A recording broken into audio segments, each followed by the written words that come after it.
This is the IoTeX Ecosystem Podcast, where we highlight top projects building the connected future. IoTeX envisions a world where billions of devices and decentralized applications seamlessly merge the digital and physical worlds, all while preserving privacy and financially empowering everyday users. Today's conversation features Atul Chatur, co-founder of Roadrunr. Atul shatters the myth of vehicular privacy and how tamper-proof hardware and Web3 can reclaim some privacy as well as monetary value for drivers who are robbed of their data by car manufacturers. This is one of the best crypto conversations I've had in a long time, and Atul, who has created the first drive-to-earn protocol, is building one of the most original and potentially impactful organizations in Web 3.0.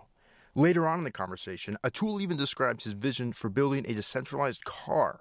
So lots to look forward to in this one. Atul, thanks so much for coming on the podcast. It's great to see you. And let me just hear about your background, your professional history, and what led you to Web 3.0. Thank you so much, Dean. Thanks for inviting me to this podcast. So I started working in 1994, so I am 50 years old, so not your typical crypto investor or crypto enthusiast, if you may.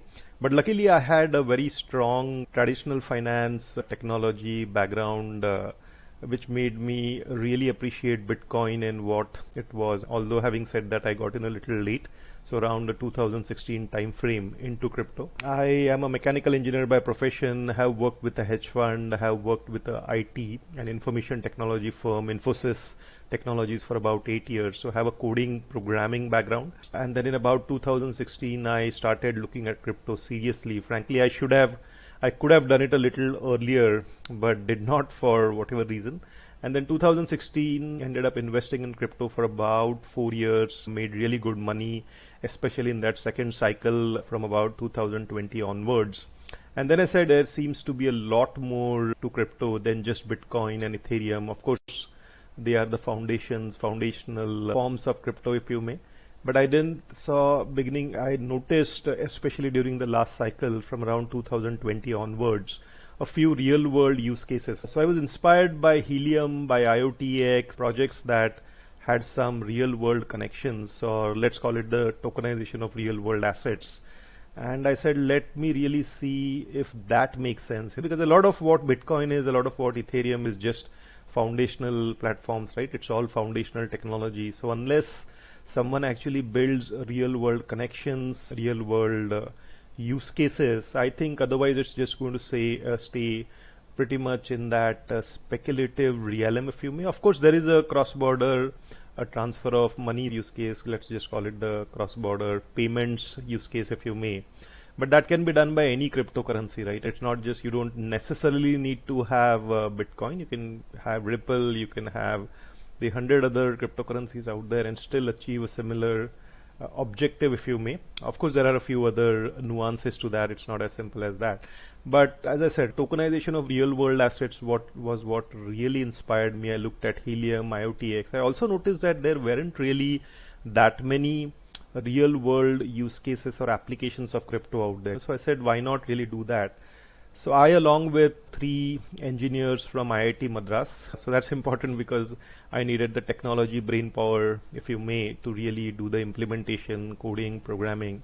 We said, let's go after industries that are really centralized. And what I noticed is, by the way, when I was at Infosys, I had a logistics transportation background as well. I used to head up their logistics transportation division for about 4 years and I said the vehicles industry is really centralized, right? If you look at OEMs, they make the cars and then pretty much everything is in their control, if you may, especially the way cars are evolving, vehicles are evolving into computers on wheels, as opposed to mechanical systems. If you go back like 5-6 years back, they were mostly mechanical systems. Now they are really computers on wheels, if you may. So which means a lot of car data is really important. It's becoming very valuable as well.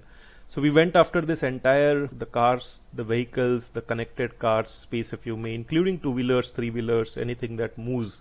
So in that sense, we are really the future of mobility, if you may. We are also, what we are building is the Web3 of vehicles. We said, let's go after a industry which is centralized. We said cars, vehicles make sense. And as I said, inspired really by Helium, IoTeX. So that's the background, really. Interesting. That's fascinating. The way that you went past Bitcoin and Ethereum, it sounds to me like you're a very practical business person in some sense. You look at actually how you can use Web3 and blockchain to disrupt a centralized industry in a way that affects potentially millions of consumers.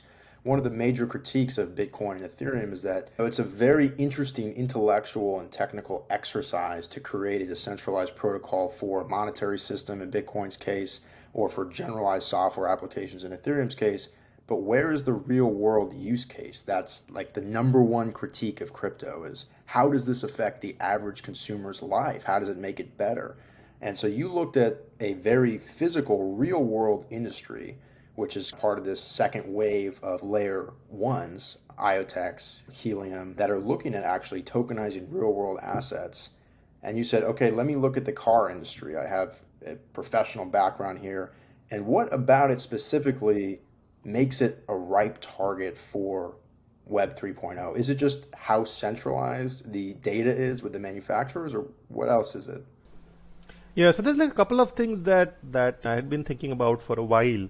So what makes it really interesting is a lot of people, I guess everyone across the world, actually thinks that you are safe in your car or vehicle from a data perspective, right? Right now we are sitting in a room, and I'm pretty sure no one can really observe us. They can't really see what we are doing and hear what we are saying. A lot of people actually think that's true of cars as well.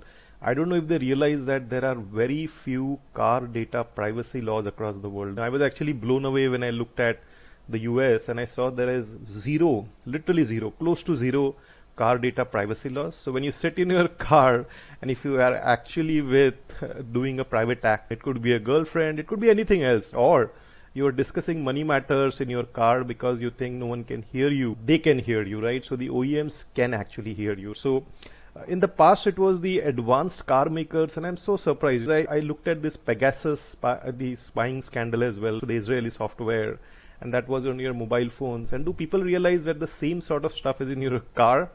And that I spoke with some fairly rich people as well, so people who've got the BMWs and the Audis and the Mercedeses in India. And I said, guys, do you know that these guys can hear you? And they were like, no, I don't think so. And I said, yeah, that is true. And also, not just that, what they do with that data is just not defined across the world. So maybe the European region, we found a couple of countries, France, Germany, the UK as well. The EU has always been a bit more proactive from a consumer data perspective, and they are doing a few things with respect to car data, if you may. But very little has been done. Very little has been put in place. There is almost nothing with respect to car data privacy, right? And we said this is just wrong. There are so many drivers across the world. There are so many owners across the world who think they are safe in their cars from a data perspective. When I say safe, I specifically with respect to car data. And when I say car data, it is the driver data as well. When I say driver data, I'm not talking about how safely you drive your car. That's just one aspect. But what do you do inside your car? Are they recording it? Can they see what you are doing inside your car? I think that's not a good thing. So that's something we'll just keep that in mind. But that was something that was pretty obvious to me when I looked at a lot of cars getting converted into computers on wheels, as I call it, because there's a lot of hardware, software, and Tesla is really the embodiment of this. So a lot of people think Elon Musk is doing a great job. For sure but if you really look at the fact that Tesla is not just a car company, it's a lot about car data, and which is why they are vertically integrated, which is why Tesla and Elon Musk will give you all the upgrades for free. But then he's taking away your car data. Now, is that good? And I don't know if people know, but the state of Wyoming had some car data privacy laws, and go and look it up. Tesla and some of these car companies that are putting in a lot of tech into their car quashed the regulations, the car data privacy regulations in the state of Wyoming. So that's just one aspect, right? So the second was really the fact that cars have always been depreciating assets. No one's really made any money out of it. You buy a car, the costlier the car, the more the depreciation. So if you buy a Merc, I keep on saying a Merc because a Merc, at least in India, is a very high-end vehicle, and in 2 years it's like down 50%. In fact, if you have a cheaper car, it doesn't depreciate as much. But if you buy a high-end Merc in India, that's probably like $200,000, and in 2 years it's like $100,000 or even lower. No one wants to buy a Merc, a second-hand Merc, right? And also cars don't really give you any income, right? So we said, why not really look at the fact that put drivers in the center of this, put people who are generating this data. So in the Web 2 world, you had the Facebooks and the Instagrams and the WhatsApps and whatnot, and they stole your data, turned into trillion-dollar organizations. This is exactly what's happening in car vehicle space as well. So you've got intermediaries like Wejo, WEJO. So it's a Palantir Technologies backed company. It is listed in the US through a reverse merger. You've got an Israeli company called Autonomo, and they are actually taking away your data from these OEMs who, see, the OEMs are really interested in making cars. They are not interested in they are interested in your car data, but these are not tech companies, so they don't really know what to do with it. Tesla is very different, which is why Elon Musk had that tech background and he was just he's a pioneer in that sense. So don't get me wrong, I'm not disparaging him, but there are other aspects to car data that he's not disclosing, which I think is a problem. So we said, really, this space is a space where some of these intermediaries, if you may, the Facebooks and the Instagrams and the WhatsApps, who took your data, personal data, and turned it into trillion-dollar business opportunities, and who control that data as well. Similar thing was starting to happen in the car space. So we realized these two companies, Wejo and Autonomo, who were doing this, and we said this is not right. So if they are taking away driver data, is there a way to really gain access to this data, car data, if you may, car data, driver data? And yes, it can be done. If you look at a car, if you look at a vehicle, there's a standard interface called as the OBD port. You just fit in a device there and you get the car data. If a driver downloads an app on your smartphone, and a smartphone has a lot of sensors, so there are motion sensors, there is a gyroscope, there is GPS data. So a lot of that data can be accessed from your mobile phone as well. And these days cars stream data directly through an internet connection. So we looked at all these three sources of data, and if we said, why not put the driver at the center of it? Why not allow a driver to really set his access controls and share his data, his or her data, if you may? And once we have that data, put it onto a public blockchain, allow a driver to really set access controls around that data, and hence reward the driver as well. Now, what that does is it turns a car or a vehicle into a income generating asset, which is just, we thought it was like a fantastic thing, right? There are so many people in this world, both drivers of four-wheelers, if you look at the Ubers and the Lyfts and the Olas across the world, this entire gig economy of car drivers, and you look at these two-wheelers in India zooming around to try and deliver some grocery in 10 minutes. So it's called so-called quick commerce, but these guys are just zooming around on their two-wheelers. And we said, why not at least give them some income? So even if it's like in India, it's $1, something like 10 cents a day, why not? In a day, you get like 10 cents, 50 cents, $1, depending on where you are driving, what sort of data you are sharing. That turns a car into an income generating asset. So at the core, we thought these two things around the car data privacy angle that I mentioned, where we realized there is very little around that entire thing. And there were some things that really stood out, right? So the OEMs really looking at what you are doing, what you are saying, that's not good. And is there a way to really at least make drivers aware of that issue? Yes, for sure, because extremely few people, I was so surprised no one really even had thought about this, so that's one. And second is, so that brings us to that car data angle, right? Privacy, and how do you set controls, access control around it, who do you share it with?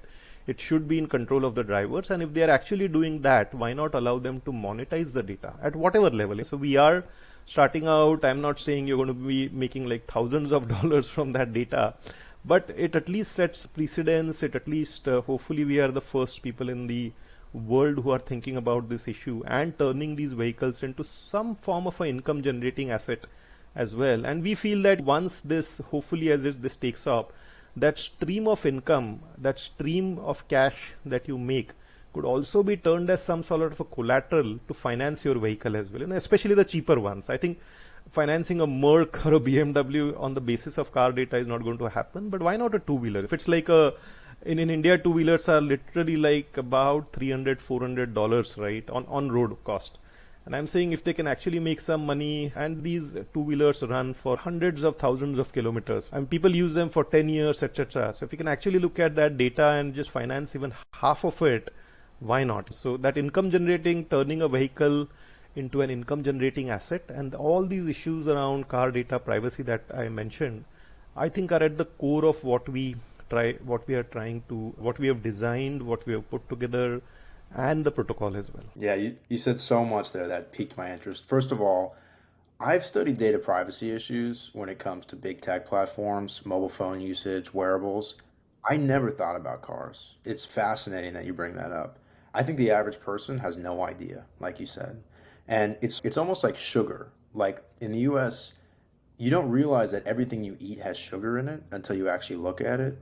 And it's the same thing with data collection. You don't realize that everything you do, including driving in your car, which is considered one of the most private things you can do. Like it's in a closed space, people can't hear you. That's a very private space.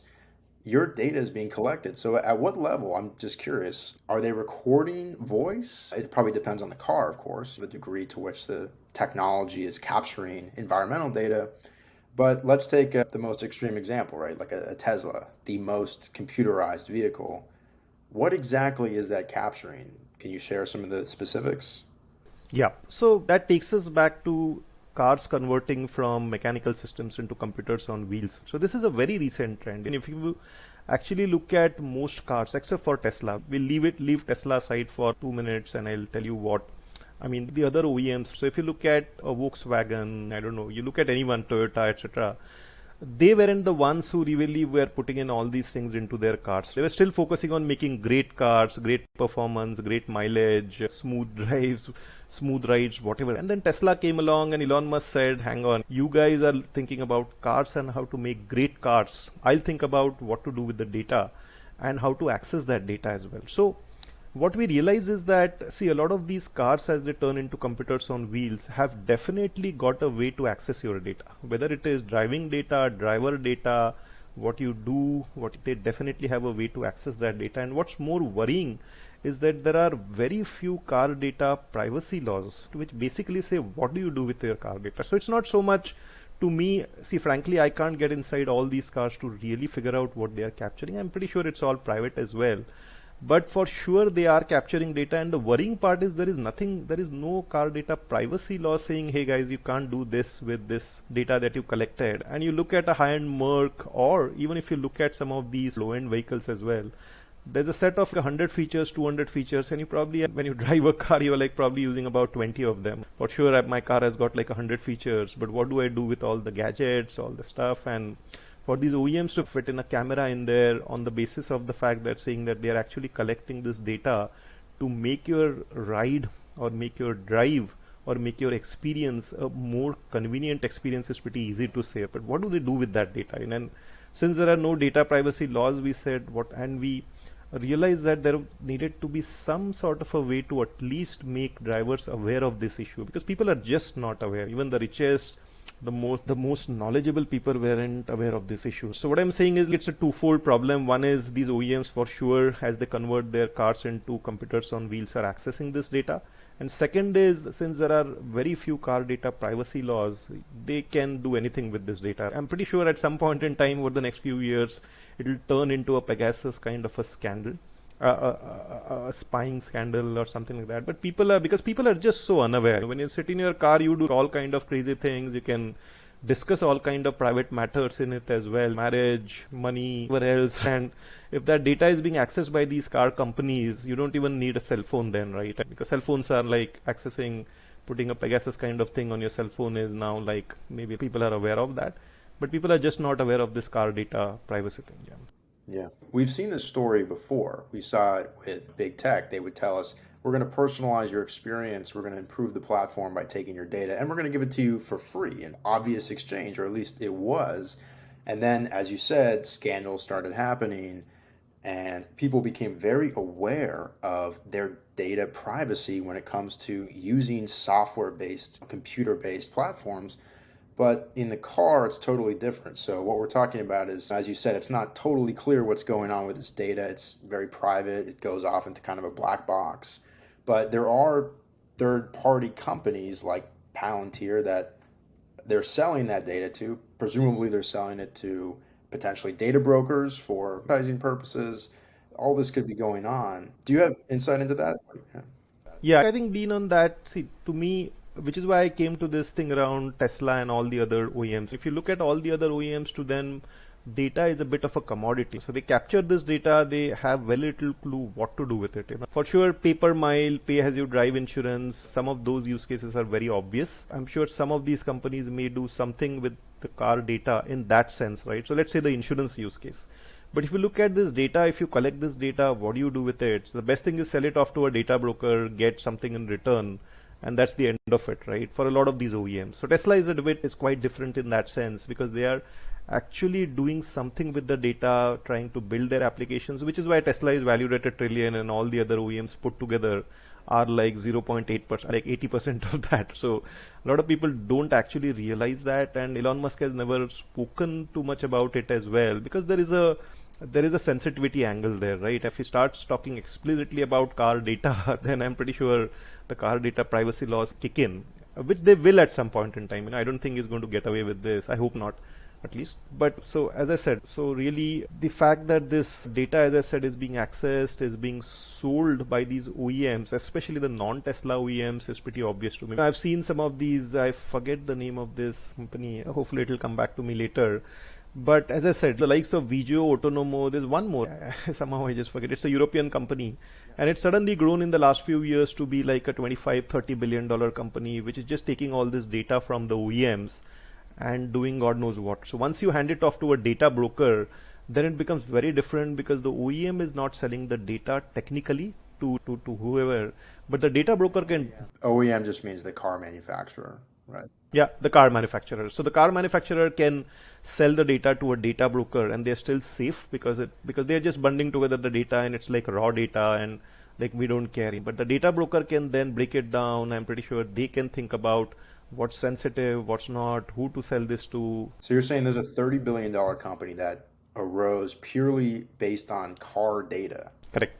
It is a European company. Yeah, and what I've seen is it's not just this, but there are a few other companies now coming around in the car data space based on this data broker sort of a model. So they are not actually generating the data themselves, they're just buying this data from the OEMs, from the car manufacturers.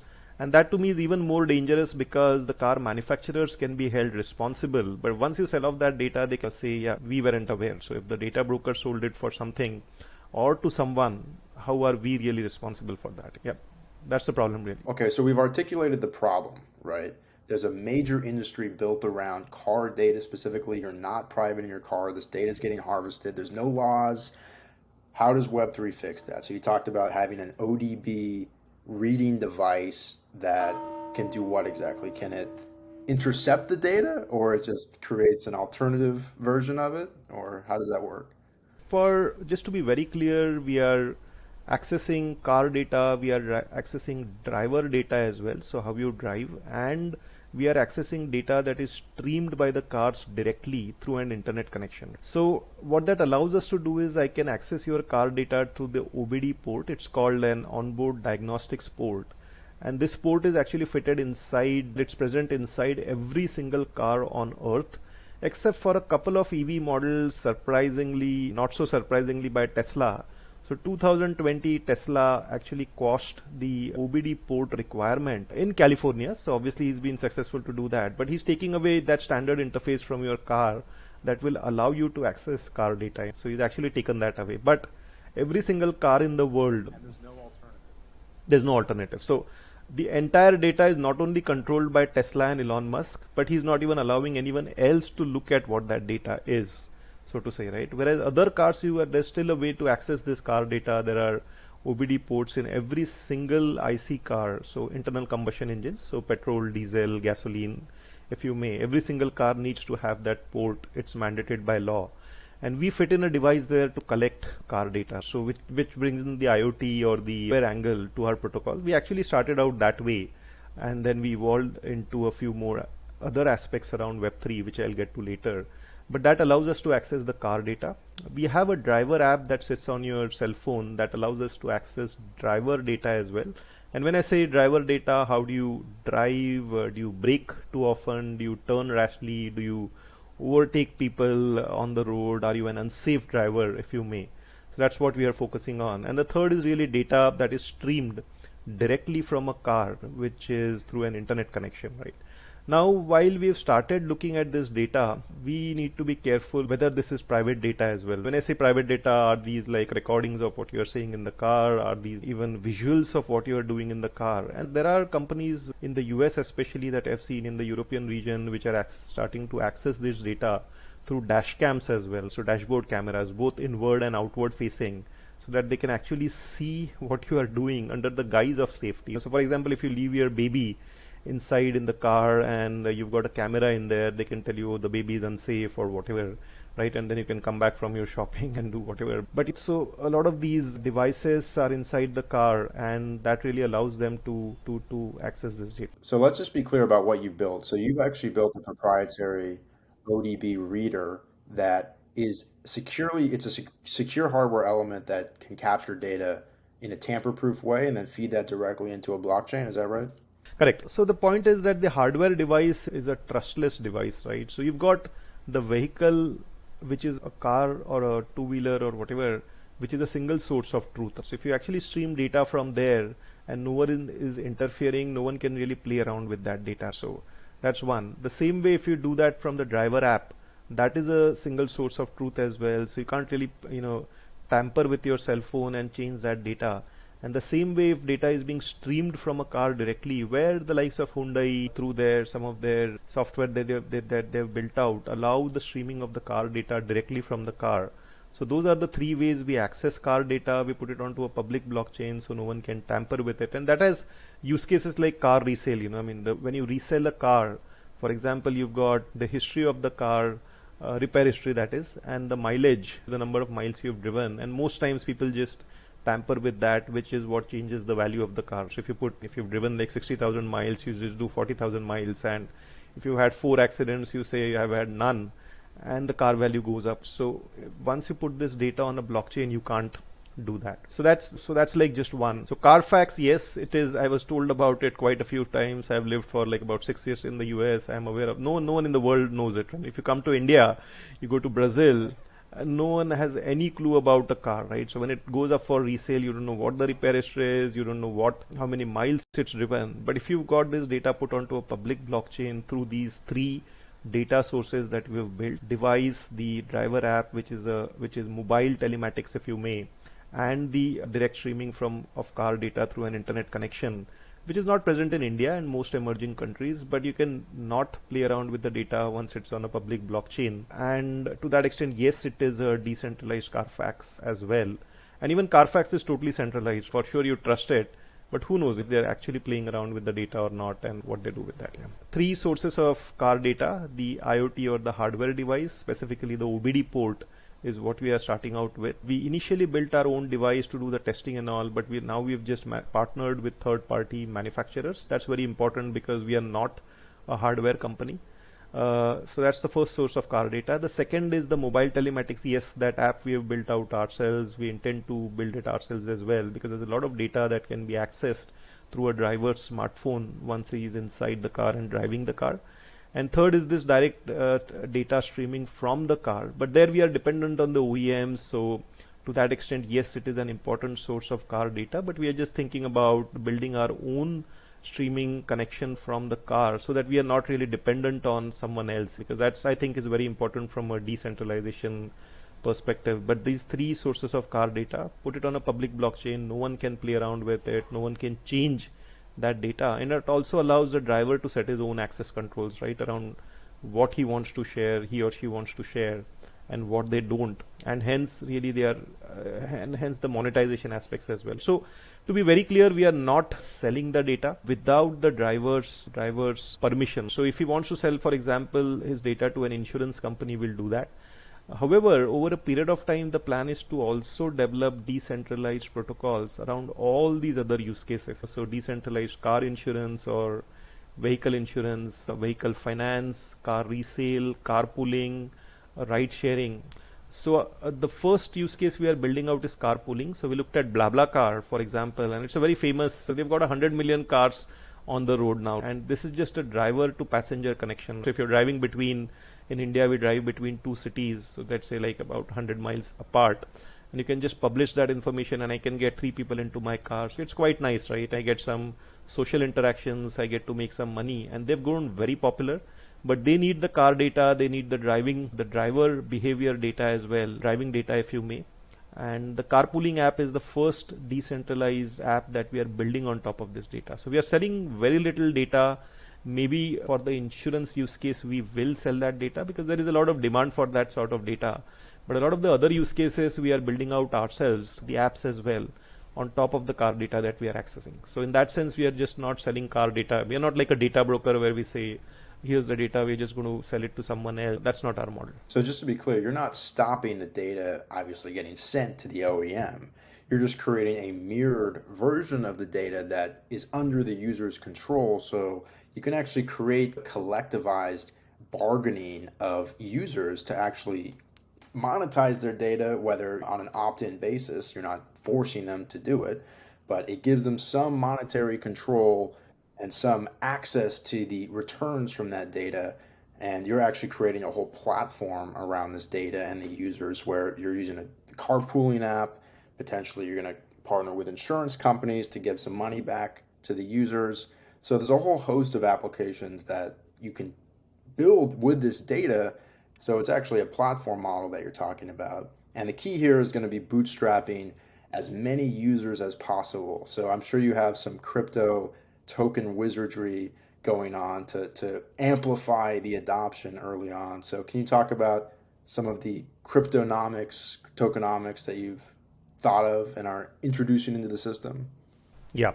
So Dean, I'm just going to take a minute or two to just clarify one more point. See, ultimate ambition, vision is, while we are a car data platform play, I believe a decentralized car can actually be built, right? Because I've been speaking with car manufacturers as well, people within these organizations, and most of these car companies or manufacturers are essentially assembly operations. They don't actually do anything. They don't actually make anything themselves. There is very little, especially in the commoditized car companies. I'm pretty sure a Mercedes or I don't know what, one of the high-end cars, a Lamborghini or a Ferrari, make a lot of their stuff themselves. But a lot of the other car companies are just assembly operations, and there is a incredibly well-established auto ancillary industry that will also allow us to build a decentralized car. So that gets into a lot into the IoT hardware space, where you're saying you don't even need to have a car that is actually made by an OEM, where you're just accessing the car. Just take the OEM aside, right? How difficult is it to build a car?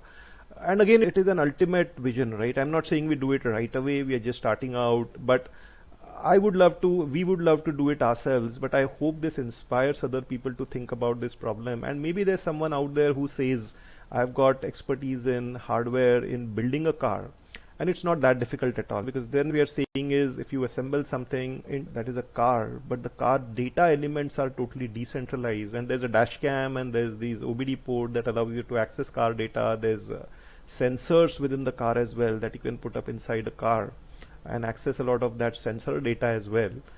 I think a lot of that can be done to a decentralized car as well, decentralized hardware, collection of decentralized hardware that allows you to build out a decentralized car.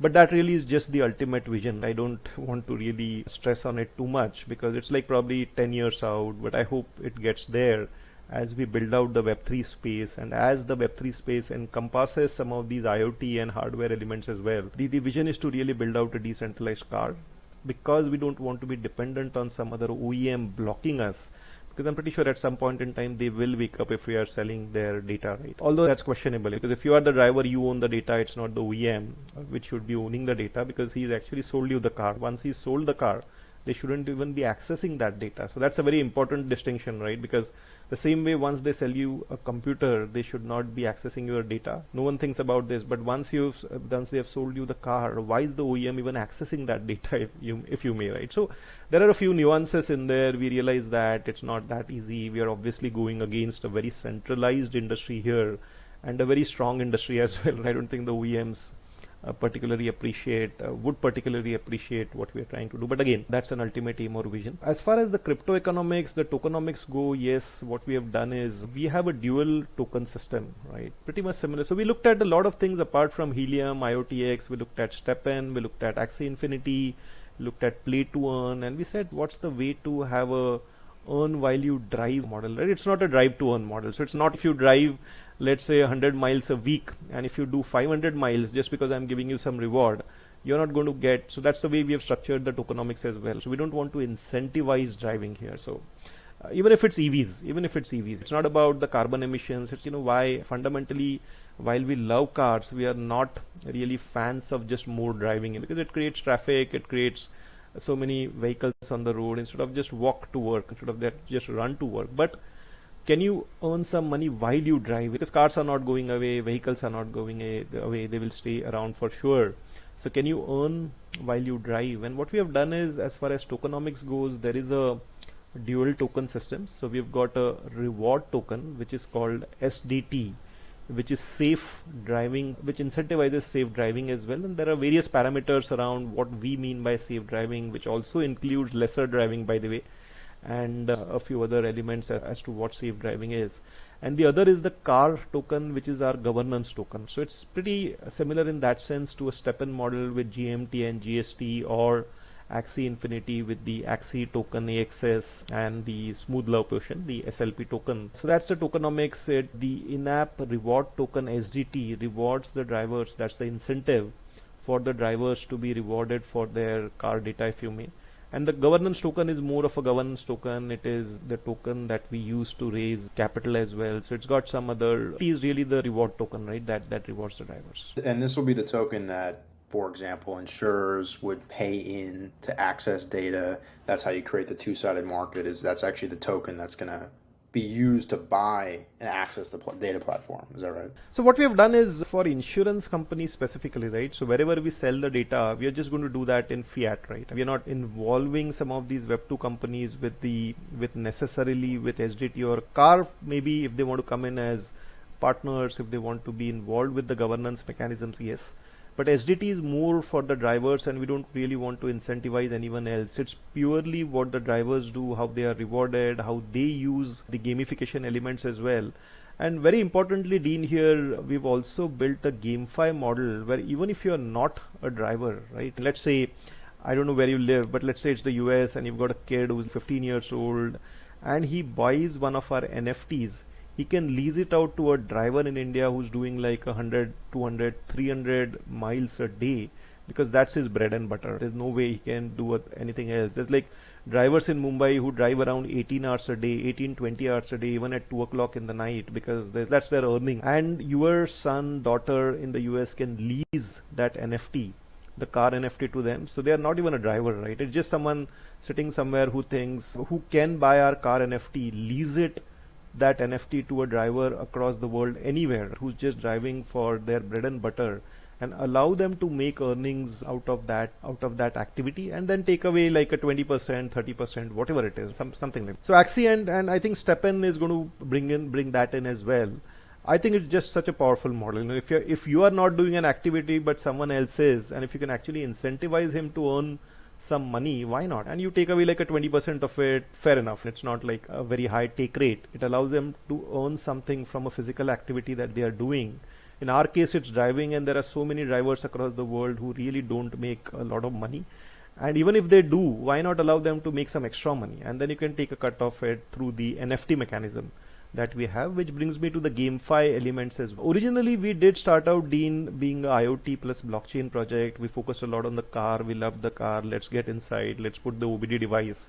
But then over the last 6 months, we also introduced the GameFi element in there, which I think hopefully attracts a lot more players, drivers into the ecosystem. And it can actually attract someone who's not even a driver and who's just a 15-year-old who thinks, yes, I love what these guys are doing, and I can incentivize drivers across the world by buying these NFTs, leasing it out to them. And the NFT mechanism works by, you can sit anywhere in the world, you can be anywhere in the world. You can buy our NFT and you can lease it out to anywhere, someone else in the world who's in Brazil, who's in India, who's in Africa. And they are just plain drivers, right? So hopefully that attracts a lot more people into the ecosystem, which we felt was necessary, because just the IoT aspect was probably not going to do that, which is why we introduced the gamification elements in it as well. Yeah, that NFT lending model created a bridge between, you could say, the developed and developing worlds, where essentially you had high capital investors buying them and then leasing them to, in Axie's case, people in the Philippines who during the pandemic had lost their jobs and were actually making more than minimum wage playing Axie Infinity. And so you could see a similar model playing out, drive to earn model, where there is some cash flowing from developed countries into developing through this NFT mechanism. I definitely see that, and I think your position in India makes you uniquely positioned for accessing that market, because that's probably the center of like crazy driving. It's like Mumbai or New Delhi. Fascinating. Yeah, so many drivers, and I see a lot of taxi drivers in Mumbai. I've spoken with them extensively because I use taxi. I never drive around in Mumbai, right? If you're sane, you don't do that. You just get into a Ola or a taxi, and that's the best way to travel around. And I've spoken with so many of them, and they are so excited, right? Because it does allow them to make some extra money. And while they don't understand NFTs and all, it's not that difficult. Web3 adoption will have an internet-like adoption curve. So we are at very early days. But it's not that difficult. There's like plenty of smartphones around. In India, everyone has got a smartphone. They may not have a house, they may not have anything else, but everyone's got a smartphone for sure. They are watching videos. Internet is like so cheap in India, so I don't know if, but we've got like a $2 plan for a month, which is fantastic. It works all the time and it's just amazing. So the entire of India is on internet, have got smartphones which are like less than $100, and they work, right? Literally. Yeah, and you've got financing plans for the smartphones as well. So mobile adoption has taken off in a big way, so which is why the mobile first approach as well. So even if someone does not buy a hardware device, for example, the hardware device is not easy enough to fit into a two-wheeler, it's quite tough actually. The two-wheelers do have an OBD port, but they are very inconvenient. You can't place devices in there conveniently, but they don't need to do that. Even the driver app allows them to earn through the gamification aspects, as well as by simply driving around as well. So we've got three classifications: a player, a driver, and a driver and player, right? So someone who doesn't own a vehicle is just a player, someone who owns a vehicle drives is a driver, and someone who's a combination of both can be a driver and a player. And we've got like offerings or settings in our app that allow all these three people who are involved with the driving ecosystem. So the entire idea is anyone who's interested in driving, right? How do they earn? How can they be involved with the activity of driving is what we have focused on, because we realized that crypto was just attractive to a lot of crypto enthusiasts. It's like, how do you attract the other people in, is what we have, especially if we are doing something real world, then the entire idea is to appeal to real world people. We can't just say, oh, it's like just for crypto, and if you understand crypto, get in. But we said, how do we really focus on all these people who are driving, who are doing a real world activity, and get them involved with the driving ecosystem in whichever way. So that's at the core of what we are trying to build as well, and that's the core of the approach we are taking as well. So anyone who's interested in driving can be involved with this, with our protocol. Yeah, and taxi, Uber, anybody who drives with the express intent of making money, whether they know crypto or not, if there's an opportunity to make money and they're slapping ads on their car, they're doing whatever it takes to increase their per mile earnings. And so if there's a crypto element, I'm sure that'll be a viral adoption market. So that makes perfect sense. Yeah, in fact, Dean, what we are doing is while when we launch, what we are hoping is some of the governments across the world, right? Maybe it's a government in a poor country, I don't know, maybe it's in Africa, Latin America, India, just realize that this is an earning mechanism for their drivers as well. And at some point in time, we hope to be big in one or a few specific countries where the governments also realize this is an earning model for their drivers. Maybe it's not the US, maybe it's not a rich country, but a poor country for sure. So why not drivers in India making some extra money? So we've been having some conversations around this concept, because this is real world, because this allows a poor person or a driver who's actually driving to make money, to make some extra money. And I think to that extent, hopefully 6 months down the line, once we've got past some of the tech challenges that we are currently facing and that we are currently building out as well, the entire product, we have these discussions with some of these cities who are maybe a Rio, maybe a Mumbai, and say to these guys, guys, why don't you put like your million taxi drivers onto this platform? Because I think it is very powerful. And I think when we go real world, the engagement with the real world needs to happen as well. You can't just build an app out there and just leave it out there. For that approach can work as well. But we are having to starting to have some of these conversations where we say to governments, politicians, that this is a way for your car drivers, who are a very important voting constituency as well. Why don't you allow them to make some extra money? And to that extent, can we expand in some cities, regions, or countries where driving is a major activity and where this allows their drivers to make some extra money. So that's something that we are doing as well.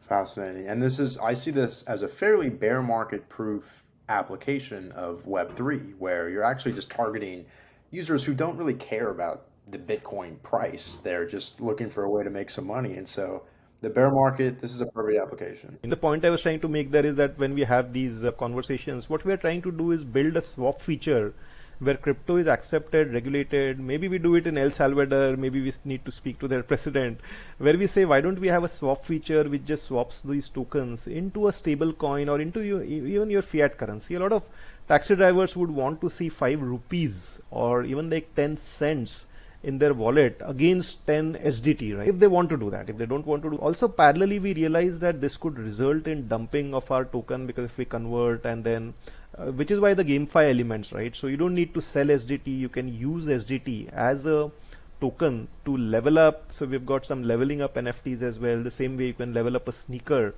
in StepN, you can level up the car NFT as well. So we've got an engine NFT, a wheel NFT, a body NFT, a car body NFT that allows you to level up the car and hence earn more.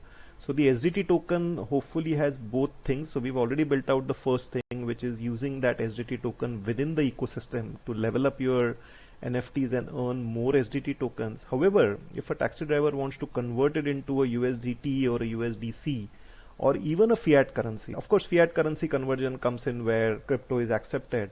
But I think at some point in time we would love to see that conversion so that taxi driver just get rewarded on a daily basis. So hopefully as we achieve scale, if let's say 20% of our drivers want to convert this into daily earnings, we are thinking about that as well. It will probably be in some specific cities, countries, because I think it's not going to happen. I mean, it'll probably be a country because the entire country needs to accept this. But some of the smaller countries, maybe in, as I said, Latin America, Africa, etc. Why does a country need to accept it? Why can't it just be a decentralized per person decision? Yeah, so the decentralized decision, yes, it will be there through that USDT or USDC swap. That's like a swapping feature in the driver app that allows you to swap that into a stable coin. What we've been thinking is how do you make it even more real world to attract more drivers into this, because one of the thoughts we have is that unless we really convert this into a fiat currency, is it really attractive to all the drivers in the world? Which is why maybe that's something that we will think about. But that can still be done in a decentralized way. There's no need to, even that fiat conversion probably happens through a centralized exchange. We probably need a cryptocurrency license to do that, etc. But we've been thinking about it. To see the entire aim or intention, Dean, here is to see how can we attract real world people who don't even understand crypto into this space, and can we provide them some daily earnings as well. So that's probably a step ahead of what StepN or an Axie is doing. But since our activity is a lot more real world, it's also earn while you drive. It's not play to earn, not exactly playing to earn. It's more like earn while you drive. So the positioning, what we are seeing is it's a bit different in that sense, because it's not an activity that you do specifically to earn, but you earn while you are doing an activity which you anyway need to do. So that's a bit of a difference there. It's not going to be a rational decision to drive when you otherwise wouldn't to earn this token. It's going to cost more in gas and maintenance. But if you're driving anyway, it's going to be a cherry on top, a nice addition to your income if you're a taxi driver, or to offset the expense of driving. So let's talk shop for the average crypto investor that's listening. How can they get involved? What's the timeline? Can they buy an NFT now? Can they buy one of your ODB readers now, plug it in, start earning? How can an average crypto investor listening get involved? Yeah. So first thing is we've been building for a year. We started out last July. We were awarded a grant by the Near blockchain, by Harmony, by IoTeX as well. And we build on IoTeX finally because of the simple reason that it matches our vision, long-term vision very closely. And so we've built all that out for a year. We've tested the device in about 35 models across India and the US on 100 plus cars.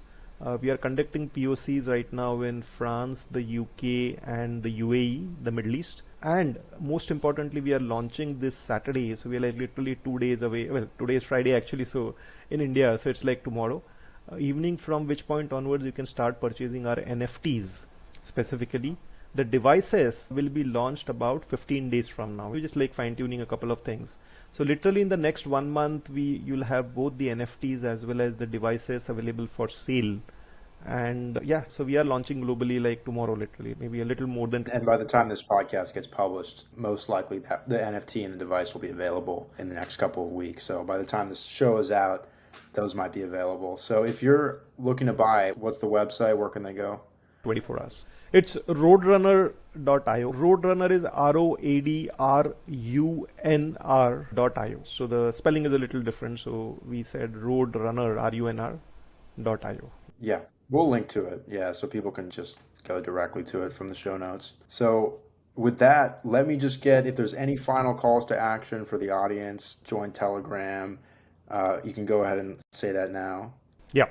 So on the website, we've got our social media handles listed. We are very active on Twitter, Telegram, LinkedIn as well. So just go ahead and please join us there. We have an AMA session, another AMA session coming up with one of my other co-founders on Monday, and we'll probably do a few more of these over the next few days because we just want to reach out to as many people as with our message and with the protocol that we have built out. Yeah, so this is a very dynamic time for your organization. You're launching live, you just finished your POC. So if you're a crypto investor and looking to take advantage of some opportunities in the bear market, this sounds like a hot opportunity. I know I'm going to get involved. And this was fascinating. This was a fascinating conversation all the way from the data privacy issues with cars to the play to earn application. So Atul, thanks so much for your time. You're working on some crazy, interesting stuff. So congratulations on that.